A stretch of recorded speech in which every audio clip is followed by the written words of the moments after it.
Everest base camp এবং 3 pass trek root নিয়ে study করার সময় সবার মনে এলিভেশন গেইন নিয়ে একটা বিস্ময়ভিত্তিক প্রশ্ন জেগেই থাকে। সবার প্রথমেই বলে রাখি, এই রুটে এভারেস্ট বেস ক্যাম্পই কিন্তু সবথেকে উচ্চতম এলিভেশন পয়েন্ট নয়। উচ্চতম ভিউ পয়েন্ট হিসেবে প্রথমেই আসে কালাপাত্থার, যেটা গোরখসেপে অবস্থিত।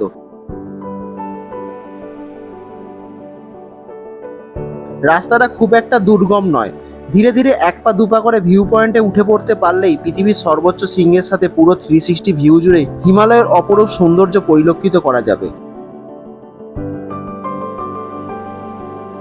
দ্বিতীয় নম্বরে আছে চুকুংরি পিক।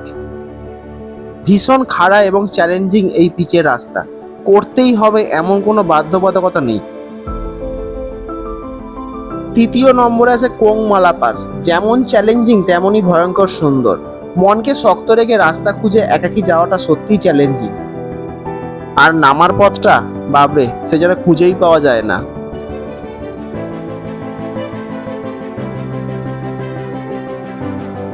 এরপরে আছে চোলা পাস। ভীষণই চ্যালেঞ্জিং রুট হলেও এই পথে অনেককেই দেখতে পাওয়া যায় যাদের সাথে সাথে সহজেই চলে যাওয়া যায়। গ্লেসিয়ারের ওপর দিয়ে হাঁটার সময় শুধু মনকে একটু শক্ত রাখলেই হবে।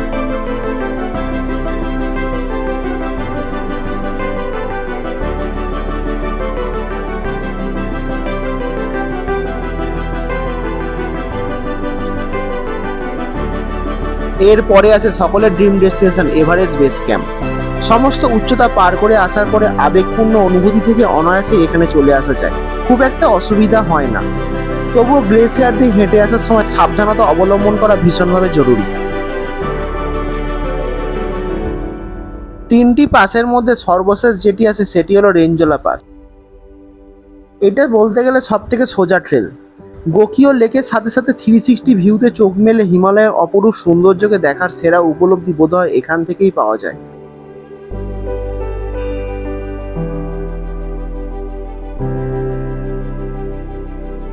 সঙ্গে মাউন্ট এভারেস্টকে শেষবারের মতন দেখতে পাওয়া যায়।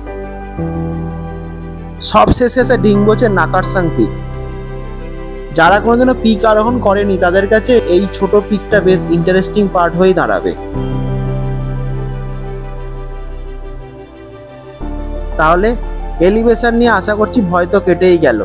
তাহলে এবার ব্যাগ গুছিয়ে নেওয়া যাক, হোক তবে এভারেস্ট বেস ক্যাম্প। কি বলো বন্ধুরা? Let's go.